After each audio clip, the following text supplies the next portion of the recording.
श्री हरि विष्णु ओम नमः शिवाय। प्रिय दोस्तों, मैं मितु शुक्ला एसपीएम ब्लॉग में आप सभी का स्वागत करती हूं। आइए इस वीडियो के माध्यम से सुनते हैं गौकर्ण और धुंधकारी की एक कथा, जो कि ये भागवत महापुराण से लिया गया है। ये कथा बहुत ही शांत चित्त भाव से सुनिएगा, क्योंकि इस कथा को सुनने मात्र से घर में जो भी बाधाएं हैं, नेगेटिविटी है, वो सारी दूर हो जाती है। इतना ही नहीं, अगर आपका कोई पूर्वज वंशज अगर प्रेत योनि में भी भटकता है तो इस कथा को सुनने मात्र से प्रेत योनि से भी मुक्ति मिलती है। ये कथा बहुत ही पावन प्रिय है। अगर इस कथा का प्रतिदिन श्रवण किया जाए तो माँ लक्ष्मी के साथ विष्णु भगवान का उस घर में, उस गृहस्थी में वास होता है जहाँ इस कथा को प्रतिदिन सुना जाता है। तो प्रिय दोस्तों, मैं फिर से बता दूं कि इस कथा को आधा अधूरा सुनने का गलती नहीं करिएगा। बहुत ही पावन प्रिय ये कथा है। इस कथा को पूरा सुनिएगा, और कथा अच्छा लगे तो वीडियो को लाइक अवश्य करें, चैनल को सब्सक्राइब करें, बेल आइकन को प्रेस करें, जिससे मेरी वीडियो का न्यू नोटिफिकेशन सबसे पहले आप सभी के पास पहुँचे, और अपने दोस्तों में शेयर भी करें। जय श्री हरि विष्णु ओम नमः शिवाय। प्राचीन समय की बात है। दक्षिण भारत की तुंगभद्रा नदी के तट पर एक नगर में आत्मदेव नामक एक ब्राह्मण रहा करते थे, जो सभी वेदों में पारंगत था। उसकी पत्नी का नाम धुंधली था। धुंधली बहुत ही सुंदर लेकिन स्वभाव से क्रूर और झगड़ालू थी। घर में सब प्रकार का सुख था, लेकिन वह व्यक्ति अपनी पत्नी से तो दुखी था ही साथ उसे कोई संतान का सुख भी नहीं था। वह चिंता में रहता था कि यदि उम्र ढल गई तो फिर संतान का मुख देखने को नहीं मिलेगा। यह सब सोचकर उसने बड़े दुखी मन से अपने प्राण त्यागने के लिए वह वन चला गया। वन में एक तालाब में वह कूदने ही वाला था कि तभी एक सन्यासी ने उसे देखकर उससे पूछा, कहो विप्रवर, तुम्हें ऐसी कौन सी भारी चिंता है जिसके कारण तुम प्राण त्याग रहे हो? आत्मदेव ने कहा, ऋषिवर, मैं संतान के लिए इतना दुखी हो गया हूँ कि मुझे अब अपना जीवन निष्फल लगता है। संतानहीन जीवन को धिक्कार है, और मैंने जिस गाय को पाल रखा है वह भी बाज है। यह तो ठीक है, मैं जो पेड़ लगाता हूँ उस पर भी फल फूल नहीं लगते हैं। मैं घर में जो फल लाता हूँ वह भी बहुत जल्दी सड़ जाता है। इन सब बातों से मैं दुखी हो चुका हूँ। ऐसा कहकर वह व्यक्ति रोने लगता है। वह संत उसकी बात सुनकर उसके ललाट की रेखाओं को देखता है। रेखाओं को देखकर वह कहता है कि विप्रवर, कर्म की गति बहुत प्रबल है, वासना को छोड़ दो। सुनो, मैंने तुम्हारा भाग देख लिया है। इस जन्म में तो क्या, अगले 7 जन्मों तक तुम्हारे कोई संतान किसी भी प्रकार से नहीं हो सकती। तब ब्राह्मण कहता है कि फिर मुझे प्राण त्यागने दीजिए, या आप किसी भी यत्न से मुझे पुत्र प्राप्ति का मार्ग बताएं। जब वह संत देखता है कि यह व्यक्ति किसी भी प्रकार से समझाने पर भी प्राण त्यागने को तैयार है, तो वह अपनी झोली से एक फल निकाल कर कहता है कि अच्छा ठीक है, तुम यह फल लो और इससे अपने पत्नी को खिला देना। इससे उसके एक पुत्र हो जाएंगे।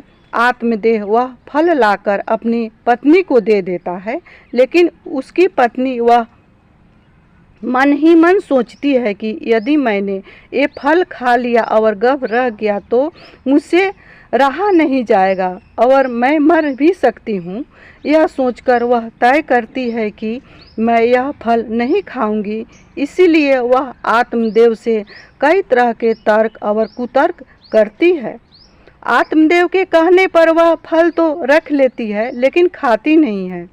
एक दिन उसकी बहन उसके घर आती है, जिसे वह सारा किस्सा सुनाती है। बहन उससे कहती है कि मेरे पेट में बच्चा है, प्रसव होने पर वह बालक मैं तुम्हें दे दूंगी। तब तक तुम गर्भवती के समान घर में रहो। मैं कह दूंगी मेरा बच्चा मर गया और तू ये फल गाय को खिला दे। आत्मदेव की पत्नी अपनी बहन की बात मानकर ऐसा ही करती है, उस फल को गाय को खिला देती है। समय व्यतीत होने पर उसकी पत्नी ने बच्चा लाकर धुंधली को दे दिया। पुत्र हुआ है, यह सुनकर आत्मदेव को बड़ा आनंद हुआ। धुंधली ने अपने बच्चे का नाम धुंधकारी रखा।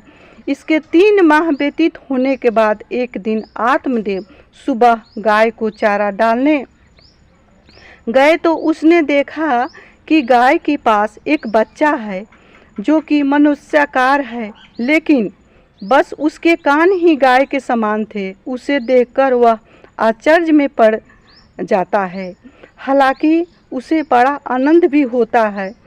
अब उस बच्चों को उठाकर घर में ले जाता है। उसका नाम वह गौकर्ण रखता है। अब उसके 2 बालक हो जाते हैं, एक धुंधकारी और दूसरा गौकर्ण। गौकर्ण बड़ा होकर विद्वान, पंडित और ज्ञानी निकलता है, जबकि धुंधकारी दुष्ट, नशेड़ी और क्रोधी, चोर, बेविचारी, अस्त्र शस्त्र धारण करने वाला, माता पिता को सताने वाला निकलता है। वह माता पिता की सारी संपत्ति को नष्ट कर देता है। एक दिन वह पिता को मार मार कर घर से बाहर निकाल देता है। पिता रोने लगता है और कहता है कि मेरी पत्नी का बाँझ रहना ही अच्छा था। तभी वहाँ गौकर्ण आ जाता है। वह पिताजी को बैराग का उपदेश देता है और कहता है कि आप सभी घर छोड़कर प्रभु की शरण में वन में चले जाएं और भागवत भजन करें। भगवत भजन से ही सबसे बड़ा धर्म है जो कि मनुष्य को करना चाहिए। गौ से उत्पन्न पुत्र गौकर्ण की बात मानकर आत्मदेव वन चले जाते हैं। बाद में उसकी पत्नी धुंधली को धुंधकारी सताने लगता है तो वह कुएं में कूदकर आत्महत्या कर लेती है। तब धुंधकारी 5 वेश्याओं के साथ रहने लगता है। माता के चले जाने के बाद धुंधकारी ने 5 वेश्याओं को लाता है और अपने घर में रखता है। वेश्याओं उसे अपने तरीके से संचालित करती थी। धुंधकारी उन वेश्याओं के लिए ही धन जुटाने लगता है। वह उनके लिए डाका डालता और चोरी करता है। बाद में वे वेश्याएं सोचने लगती है कि यदि एक दिन यह पकड़ा गया तो राजा इसके साथ हमें भी दंड देगा। जब पिता का कमाया हुआ सारा धन खत्म हो जाता है तो धुंधकारी चोरी करता है, डाका डालता है। यह सोचकर वह वेश्याएं सोते हुए धुंधकारी को रस्सी से उसका गला दबाने का प्रयास करती है। जब वह गला दबाने से भी नहीं मरता तो वे सभी मिलकर उसे दहकते अंगारों में डाल देती है। वहाँ वो तड़प तड़प कर मर जाता है। बाद में उसे गड्ढा खोदकर गाड़ दिया जाता है। मरने के बाद धुंधकारी भयंकर दुख देने, झेलने और अपने कुकर्मों के कारण एक प्रेत बन जाता है। प्रेत बनने के बाद भूख और प्यास से वह व्याकुल हो जाता है। रह रह कर वह चिल्लाता भी रहता है, क्योंकि उसे अंगारों से जलाया गया था, इसीलिए उसकी अनुभूति उसे अभी भी सताती रहती है। उसे लगता है कि अभी भी मेरा शरीर जल रहा है। एक दिन उसका भाई गौकर्ण उसके गांव में कथा कहते हुए आते हैं।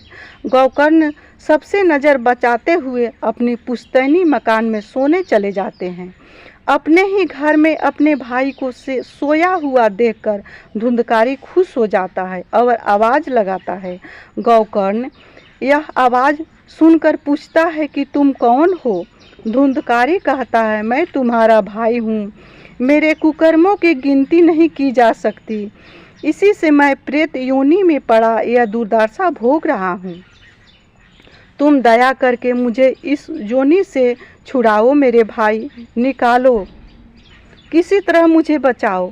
गौकर्ण कहता है कि मुझे बड़ा आश्चर्य हो रहा है।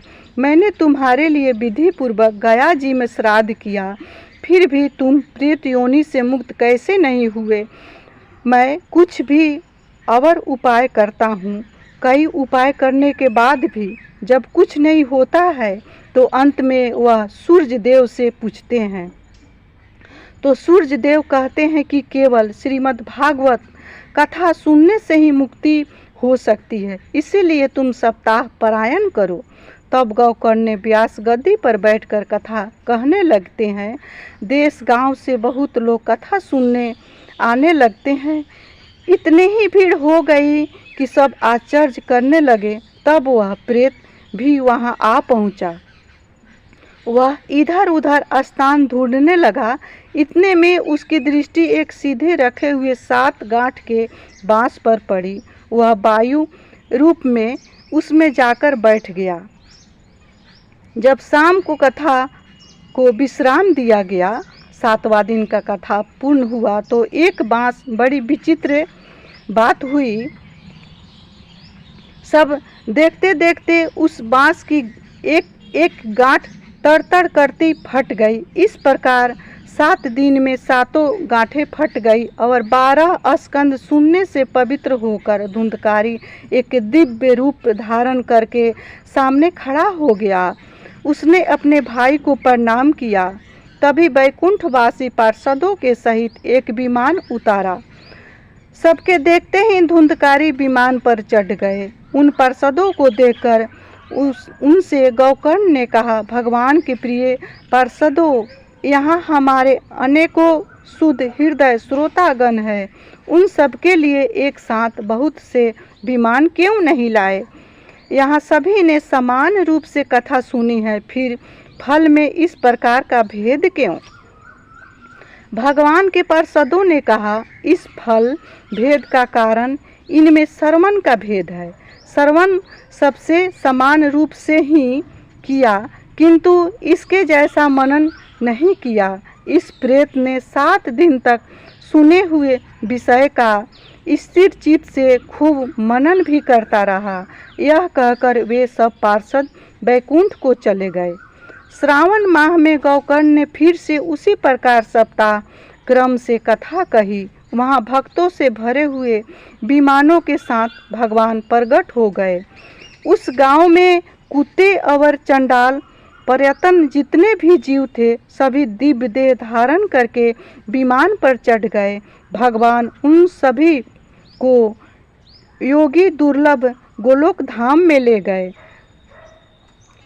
प्रिय दोस्तों, अपने माता पिता को कष्ट देने वाला, शराब पीने वाला, वेश्यागामी आदि पुरुष प्रेत योनि प्राप्त कर अंत काल तक भटकते रहते हैं।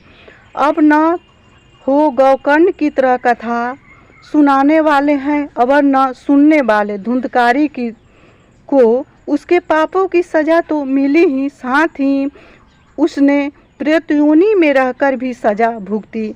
बाद में जब उसने पछतावा किया तो भागवत कथा सुनकर मन निर्मल हो गया। निर्मल मन होने से उसके सारे संताप धुल जाते हैं और सारे पाप कट जाते हैं, मिट जाते हैं और वो प्रेत योनि से मुक्त हो जाता है।